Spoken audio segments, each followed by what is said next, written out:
If I can stay calm and keep my inner peace and my calmness, that has an impact on the other person as well. Hi, and welcome to Lead Well. Hi, hello to this week's podcast. And today we'll talk about something that I had some very interesting personal experience with it over the last few weeks, and that is difficult conversations. So, how to deal with situations where I think things will be hard.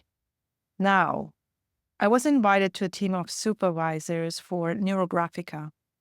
And while I really am a passionate instructor of Neurographica and I love sharing my knowledge with others, I felt a bit, vulnerable because in that group of people, there was one person who I thought knows much more than me. And so I went to that meeting already feeling on the defense. And guess what happened? Because I was so insecure, I started snapping at exactly the person that I really admire and I really also like a lot as a person, just because I felt so defensive. And what happened after that, in the past, I admit, I would have probably thought, well, Christine, that was such a mistake and you did such a wrong thing and you shouldn't have done that. But I would probably not have acted on it. But what I know now is that making sure that I take the first step, reach out to that person and address the issue has helped me tremendously. And the interesting thing is that several of my clients have reported this situation of having a difficult conversation as well. One being in a very similar environment where she says she feels insecure because there are two people who always challenge her and who always want to prove that they are great and so on. So it was a perfect timing and a perfect environment to look into what is actually a difficult conversation. How can I tackle it? And why is it so important to have such conversation? Now, as I told you, I understand that if I do not reach out to the person where I felt there was a bit of an awkward situation, this kind of lingers in the air and probably the relationship goes bad just because me not taking action. So yes, I need to do that. And it's not only in personal relationships, it can also be in a professional setting. It has an impact on dynamics, on team dynamics, and also on my personal growth. And of course, also on the effectiveness of leadership. If I am able to address things as they occur and as I feel them coming up. Now, let's look into what I mean by that. So, first of all, and I learned that over the last few weeks more than ever before, when I want to go into a difficult conversation, the very first thing I need to do is to make sure that I am in the right state for it. Now, what is the right state for it? I have to prepare mentally. I need to know what my values are. I need to know what my intent is. And I need to know what my purpose is for the conversation. And at the same time, I need to prepare emotionally. And we talked about empathy last week. So that's also something I need to be open to also take the perspective of my counterpart. I need to be open to also think from their perspective. And of course, I want to be clear. I want to have this purpose of an outcome that's beneficial for both parties. I don't know about you, but for me, it is really important that whenever I have an interaction with someone, they go away with a good feeling. I do not want to leave the other with a bad feeling. And the more I focus on that, the more I figure out that, yes, it still happens. I'm just a human.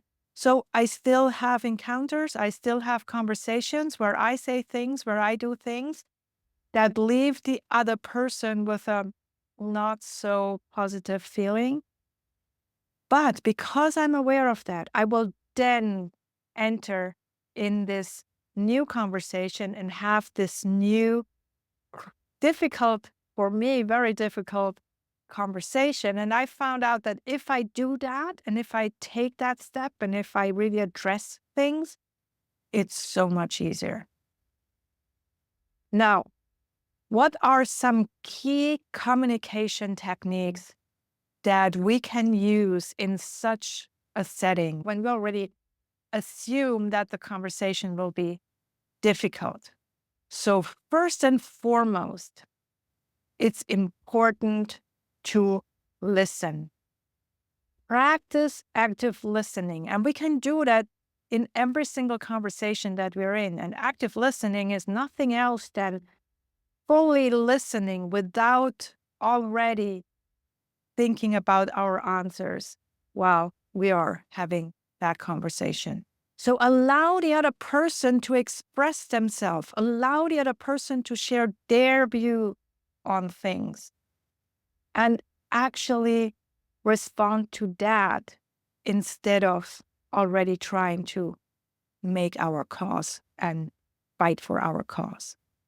So, as Stephen Covey said in The 7 Habits of Highly Effective People, seek first to understand and then to be understood. That's exactly that. So, listen first. Another thing that's pretty helpful is to understand where the other person comes from, to understand their what we call the meta model of their thinking. And if you look into previous podcast episodes, I talk in some of them about what the type of varieties we all have. And one, for example, is there are people who look at things more from a global perspective, and there are those who go into the detail. And if those two are having a difficult conversation, it can be really hard because the one person says, well, yeah, overall, everything is okay. And the other person says, well, maybe, but if you look at the details, it isn't. Or you have a person who goes into nitty gritty detail, and the other one says, well, okay, give me the big picture. And if you have those two different types of people in a difficult communication, it gets even worse. So make sure you understand where your counterpart comes from, where your communication partner comes from, so that you can adjust, or at least you can think from their perspective, as we said. The next thing is use I statements. And I've been training that. I've been doing that for quite some while. And still, it's so easy to fall into the trap of saying, well, you have done this. You are thinking that. I think that you should do this. That will not help. So make sure you talk about yourself. Talk about what you perceive, what you see, and you can stick to the facts. You might share your emotions as well, depending on who you're talking to. And you might just stick to the actual facts, the evidence there. And while you're talking, pay attention to the nonverbal cues. You know probably that there are these hypotheses out there that only 7% of what we say is actually the content of what we say. I would question that because especially when we are online, when we are in a virtual setting, we are not able to perceive everything. And also when we're on the phone, we cannot perceive a lot of everything that's going on. However, yes, there is a lot going on behind the scenes, so to say. So make sure that you pay attention to, if you can, the body language. Make sure you pay attention to the tone of what is said, to the expression of the person that you're talking to, because that can really either underline their message or it can be contradictory. And then you can dig deeper and you can say, okay, let me ask questions. Again, because before active listening, often there comes a great question. And we talked about that as well. Now, what can go wrong in a difficult conversation? And I had one with my husband today, and we both were really convinced we were right. And we figured out at the end that we both were, just in two different places of time. So emotions can run high. And that is why it's so important to understand. As we say in the trust technique, we share emotions. So if I am getting really, really agitated, that has an impact of the other person as well. If I can stay calm and keep my inner peace and my calmness, that has an impact on the other person as well.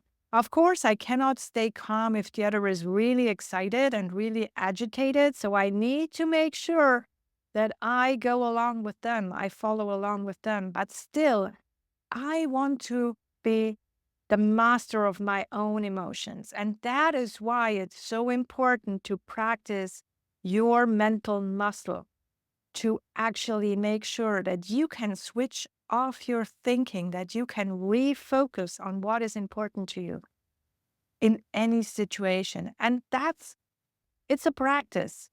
It needs training. Like the physical muscle, you can also train your brain to make sure that it can switch off. It can go to neutral mode as quickly as within seconds, so that you are not reactive, that you can really look at everything from a non-emotional perspective. And when I say non-emotional, yes, I am involved, but I'm not getting this opposition reflex, this need to fight with the other person. Because if I attack someone, and I can easily attack someone with words, this almost every time, I would say every single time, means that the person gets defensive.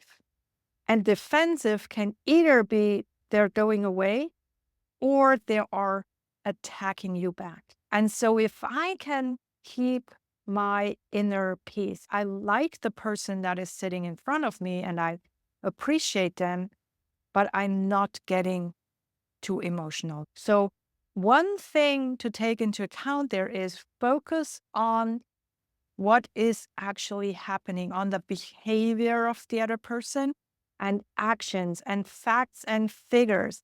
And do not criticize the person as such. And stop using words like always, every time, overall, because that is generalizing. And you want to focus on this one particular thing that you want to discuss.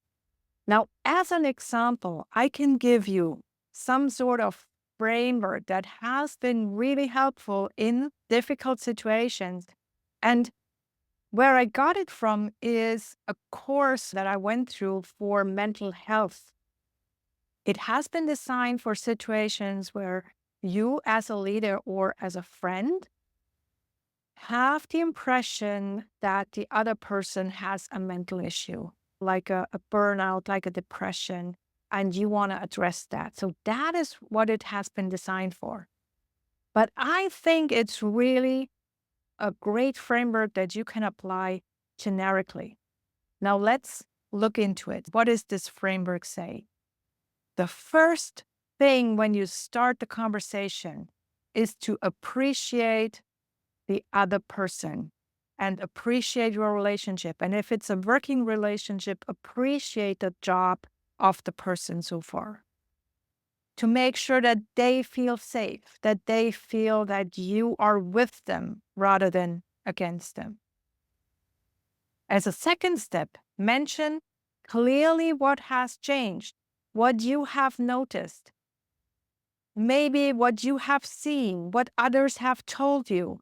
Or in my situation where I was the one making the mistake, I clearly stated what I have done and what I think was not the right thing to do. To then, as a third step, express your concern. Because when you go into a difficult conversation, it usually is because you have some concerns. You're afraid of something. You're afraid that this other person will not do their job right. You're afraid that they will get sick. You're afraid that the relationship will break. And you can clearly express that. You can express your concern. Or in my case, I did apologize. Because yes, I knew I did something that was not appropriate. And the next step is to ask the other person, now, what is your view of the situation? After I have given my view, I want to hear your view. And that is where I then listen. And we are together then looking for what are the reasons for what happens? What are the root causes? And then we can offer support. We can ask how we can support, how we can help, or what we can do to make sure that we can almost like repair the relationship and be really concise about that. Make it really, really very, very concrete. And as a last step, together, make a plan how to proceed. So, what will the next step be? And the next step can be really, really minor. It can be really, really small. It's just necessary that you agree on a next step and that you agree on what will happen when. And then, of course, make sure that you follow up, especially when you're talking with someone where you feel there is a difficult situation, where you feel they have maybe a health issue. Make sure that you already agree on a next date where you will check in again with them, have this conversation again, and check what has already changed and where you can support them further. And conclude on a positive note. Even if the conversation has been challenging, even if there was a lot of emotions involved, make sure that you both acknowledge the effort that it has taken you to have that conversation and maintain this respectful tone for each other. Now, what I can only invite you to do is to make sure that you practice and that you have the courage to address things that you feel are not going the way you would want them to do. It is a skill, and I am the best example for that because for a long time in my life, I have avoided this type of conversations. And now that I actively go into them, I actively walk into them, I can see what a difference that makes. And the relationship with the people I had those conversations with is so much stronger because of it. So I can only invite you to have this courage to address what needs to be addressed, to first really get yourself in a state where you want to be, and also make sure that the other person gets into a calmer state when you are talking to each other. And train your mental muscle with these little exercises that I have provided you with through all my different podcast episodes. And I'll do another one at the end of this one, because it's so important to be able to switch off your thinking, to switch off this craziness in our heads, to then talk from our wiser inner self and not being distracted from all the saboteurs. You are centered, and make sure that you are addressing whatever you feel you need to address. Because I can only tell you from my perspective, as I said, that's something that I wasn't able to do for a long time. I was rather the one person who always shied back.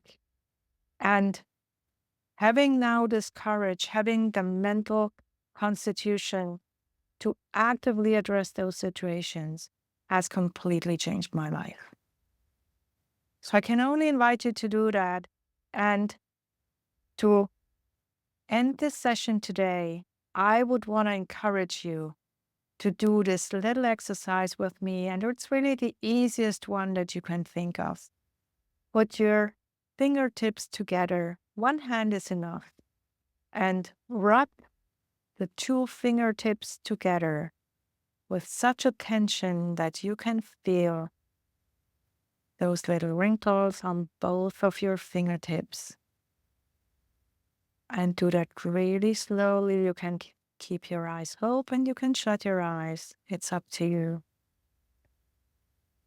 And focus on this sensation of your fingertips. And maybe you already feel that this small little exercise helps you to get calmer, to get more centered. And I can only invite you to do that as often as possible in the course of your day, because that will prepare you for everything that's coming along your way. Now, thank you for today. Remember to always lead well, yourself and others, and have a fantastic rest of your day. Bye-bye. This was Lead Well. Now, what is the one thing that you're taking away from this episode?